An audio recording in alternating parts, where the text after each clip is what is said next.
ওখানেও আনন্দীকে দেখেনি? না বোধহয়, আমার মনে হয় সেই সময় আনন্দী ওখানে ছিল না।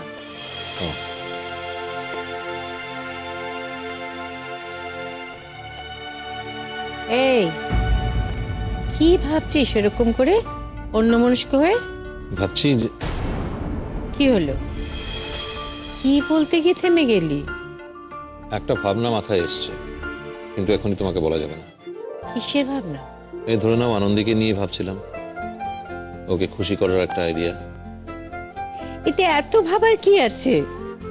তুই জানিস না আনন্দী কিসে খুশি হয়? ও তো খুব অল্পতেই খুশি হয়ে যায়। ধর তুই ডাক্তারের কথা ঠিক মতো শুনবি, মেয়েটার সঙ্গে ভালোভাবে ব্যবহার করবি, যখন তখন ওকে তুমি চলে যাও বলবি না, দেখবি ওর থেকে খুশি আর কেউ হবে না। এই তো যখন আজকে বিকেলে ফিজিওথেরাপিতে যাবি, কোনো রকম অশান্তি করিস না, দেখবি ও কত খুশি হয়ে যাচ্ছে। আচ্ছা বেশ। যাই রে, আমার অনেক কাজ পড়ে আছে।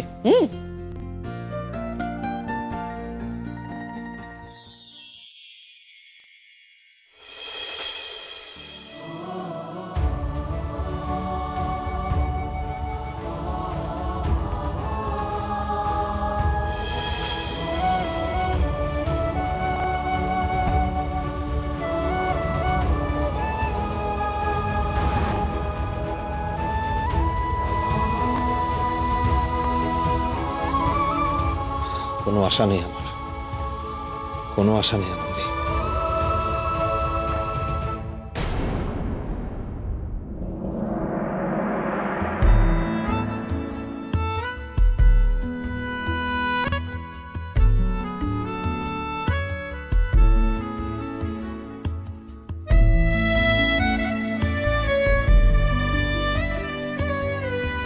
আনন্দী, পিসিমণিকে বলো যে আজ আমি তোমার সব কথা শুনেছি, আর কত ভালোভাবে ফিজিওথেরাপি করিয়েছি। এটা আলাদা করে বলার কি আছে?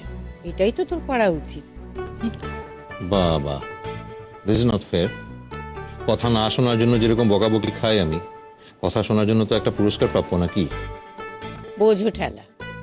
ঠিক আছে, তোমরা ঝগড়াঝাটি করে সব মিটমাট করে নাও, আমি যাই রান্না করে যাই।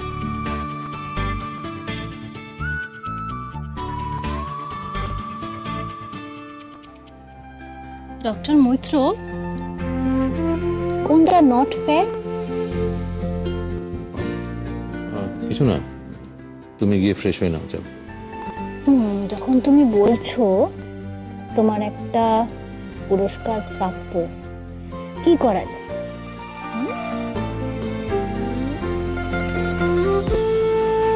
এই যে সারাদিন লক্ষ্মী ছেলে হয়েছিলে, এটা তার জন্য, বুঝেছো? স্যার আপনাকে সরি স্যার, সরি ম্যাডাম। তুমি কি কিছু বলবে? হ্যাঁ, কয়েকজন এসেছেন স্যারের সঙ্গে দেখা করতে। আমি কারোর সঙ্গে দেখা করব না। তুমি যাও। প্লিজ এটা করো না, হয়তো তোমার কোনো ওয়েল উইশার। চলো না গিয়ে দেখা করে আসি। আপনারা? ওমা, আমাদের দেখে এরকম অবাক হচ্ছে কেন অনুভব? আমরা তো তোমার আত্মীয়, তাই না? আর তাছাড়া আত্মীয়র বিপদে আত্মীয়রা পাশে এসে দাঁড়াবে না, তা হয়? তোমাকে দেখতে এলাম। তাছাড়া তোমাদের বিয়ের খবরটা পেলাম, তো আমাদের তরফ থেকেও তো কিছু একটা উপহার তোমায় দিতে হয়, তাই এইটা এনেছি আশীর্বাদ স্বরূপ। আবার এইসব নিয়ে কেন? আপনারা চা কফি কিছু খাবেন? ও আনন্দী, প্লিজ একটু বোঝার চেষ্টা করো। হ্যাঁ, এটা একটা পেশেন্টের বাড়ি, আমরা এখানে চা কফি খেতে আসিনি। এখন কি চা কফি খেয়ে সৌজন্য দেখাবার সময়? সেটা একটা বড় দুর্ঘটনা হয়েছে, বেচারার এরকম অবস্থা। আহারে। আচ্ছা তুমি কি এখন যখন এই বাড়িতে বউ হয়ে গেছো, তখন বেসিক আদব কায়দাগুলো একটু শেখার চেষ্টা করো প্লিজ। ছাড়ো না, কাকে কি বলছো তুমি? ও যেখান থেকে এসে সেখানে আদব কায়দার কোনো বালাই আছে নাকি? হ্যাঁ, শিখে নিতে তো কোনো ক্ষতি নেই। দেখো, আমাদের বাড়ির মতন এই বাড়িরও একটা স্ট্যাটাস আছে। বিথি, তোমাকেই কিন্তু একটু একটু করে তৈরি করে নিতে হবে মেয়েটাকে। আনন্দের কোনো কিছু শেখার দরকার নেই, ও সবটা জানে। বাড়িতে কোনো অতিথি এলে তাকে কিভাবে আতিথেয়তা দেখাতে হয় সেটা আনন্দী খুব ভালো করে জানে। ইনফ্যাক্ট আমি তো বলবো আনন্দীর মধ্যে ভদ্রতাবোধ একটু বেশিই আছে, কারণ বাড়িতে অনেক সময় এমন লোক আসে যারা কোনো ভদ্র কথা ডিজার্ভ করে না।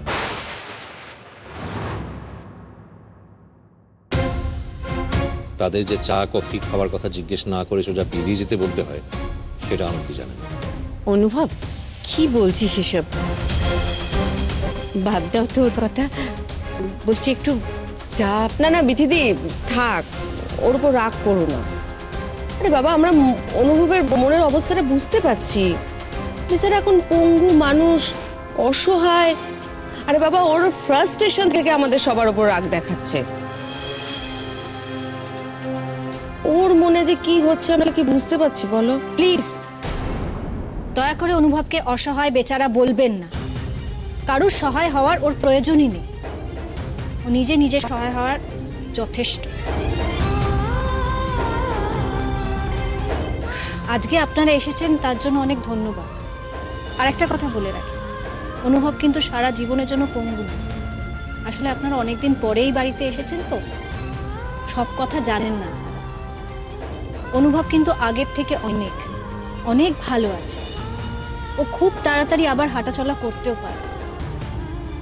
তখন আপনারা এসে শুভেচ্ছা জানিয়ে যাবেন। আর যাওয়ার আগে চাটা খেয়ে যাবেন। অনুভবের ডিনারের টাইম হয়ে গেছে, ওকে আমি ঘরে নিয়ে যাচ্ছি। বাবা আনন্দী, আই মাস্ট সে, তোমাকে তো দেখে আমি অবাক হয়ে যাচ্ছি। হ্যাঁ, খুব অবাক হয়ে যাচ্ছি। তোমার এই রূপটা তো আগে দেখিনি। অবশ্য হ্যাঁ, তোমার তো আবার অনেক রূপ, এক এক সময় এক এক রূপের প্রকাশ করো। দেখেছো বিথিদি? হ্যাঁ, একটা middle class good for nothing মেয়ে কিরকম আস্তে আস্তে তোমাদের বাড়িতে ঢুকে গেল। শুধু তাই নয়, তোমার বাড়ির বউও হয়ে গেল। এলে মাছে বলতে হবে। না না না, তুমি এভাবে আনন্দীকে আন্ডার এস্টিমেট করো না। দেখো, ওরও তো একটা বিশাল স্যাক্রিফাইস আছে না।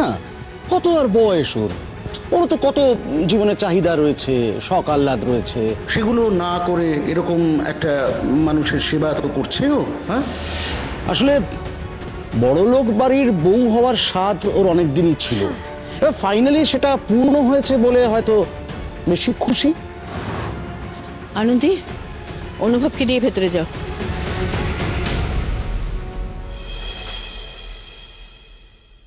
কৌশিকদা, অনিন্দিতা বৌদি, তোমাদের এখানে আসার যে উদ্দেশ্য ছিল সেটা যদি সফল হয়ে গিয়ে থাকে, তোমরা আসতে পারো। তোমরা যে অনুভবের ভালো চেয়ে বা আত্মীয় হিসেবে ওর ভালো মন্দের খবর নেবার জন্য এখানে আসোনি, সেটা কিন্তু আমি বেশ বুঝতে পেরেছি। এবার এসো তোমরা। হ্যাঁ, কেন ওদের কথা এত গুরুত্ব দিচ্ছ তুমি? আচ্ছা, ওরা কি ডক্টরস? শুধু ডিমোটিভেট করতে এসেছিল। তোর কাছে হাত জোর করছি অনুভব, প্লিজ প্লিজ আমার কথাটা বিশ্বাস করো। তুমি তো ওদের খুব ভালো করে চেনো। পুরনো রাগ মেটাতে এসেছিল, আর কিছুই নয়। আমি ওদের খুব ভালো করে চিনিও না। ওদের মিথ্যে কথা শুনে, ওদের খারাপ কথা শুনে এটুকু বুঝতে পেরেছি ওরা কখনো কারোর ভালো চাইতেই পারে না, আর এখনো চাইছে না। আমাদের ভালোবাসা ওদের থেকে অনেক অনেক বড় অনুভব, আর সেটাই জিতবে, তুমি দেখো।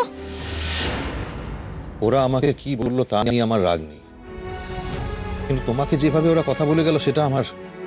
ধুর, ওদের কোনো কথা আমি আর ধরি না ওদের কথা।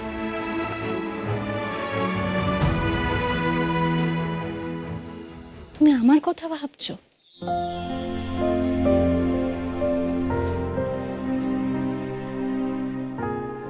আনন্দী, তোমার কথাই তো এবার আমায় ভাবতে হবে। অনেকটা দেরি হয়ে যাওয়ার আগেই আমাকে কিছু একটা করতে হবে তোমার জন্য। স্বার্থপর না হয়ে এবার তোমার কথা আমায় ভাবতে হবে।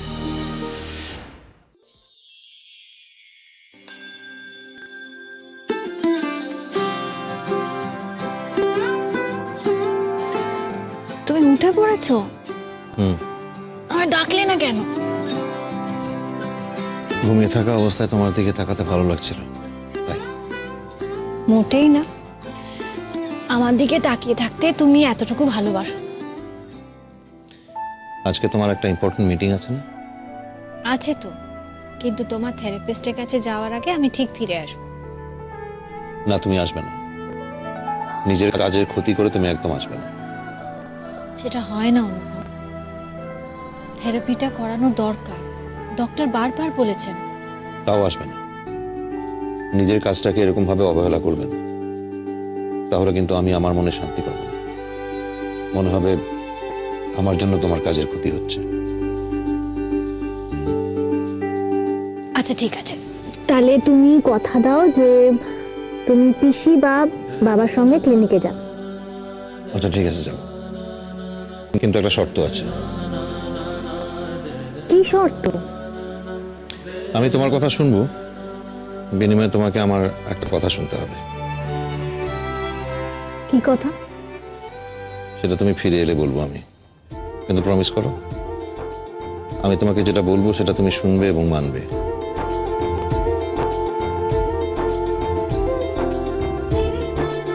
কি কি বলবে তুমি? যখন বলার তখন বলবো। অনুভব প্লিজ, আমি টেনশন নিতে পারি না। ভুল কথা, তোমার মতো শান্তভাবে টেনশন নিতে আমি কাউকে দেখি। প্লিজ বলো না, কি কথা প্লিজ বলো। সেটা তো সারপ্রাইজ। দেখো, তোমার কথা না শুনে আমি কোনো প্রমিস করব না। ঠিক আছে, তাহলে আমি যাবো না পিসিমণির সঙ্গে ফিজিওথেরাপিতে। আচ্ছা, আমার সঙ্গে কেন এরকম করছো তুমি? আচ্ছা, তুমি আমার বিশ্বাস করো না? তোমার থেকে বেশি বিশ্বাস আর কাউকে করতে দেখেছো তুমি? তাহলে প্রমিস করো। আচ্ছা প্রমিস, শুনবো তোমার কথা।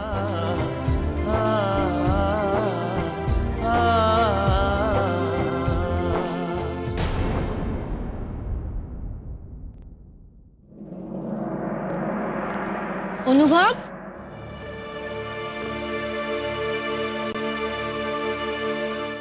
অনুভব গেল কোথায়? এতক্ষণে তো ক্লিনিক থেকে ফিরে আসার কথা, বাইরে ঘরেও নেই।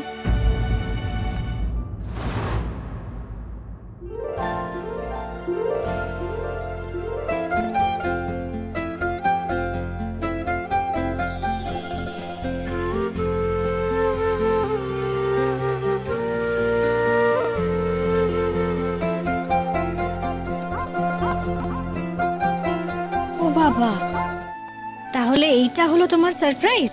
না, তোমার সারপ্রাইজের সঙ্গে মিলিয়ে এটা। আমার সারপ্রাইজটা কি সেটা বলো না। আজ তোমার সঙ্গে আমার ডেট। কি ব্যাপার ডাক্তারবাবু, আবার কি প্রপোজ করবে নাকি? সে জানতে পারবে। তুমি আগে তৈরি হয়ে নাও, আমি ওয়েট করছি। অনুভব, এটা কিন্তু ঠিক নয়। আজ তোমার সঙ্গে আমার ডেট।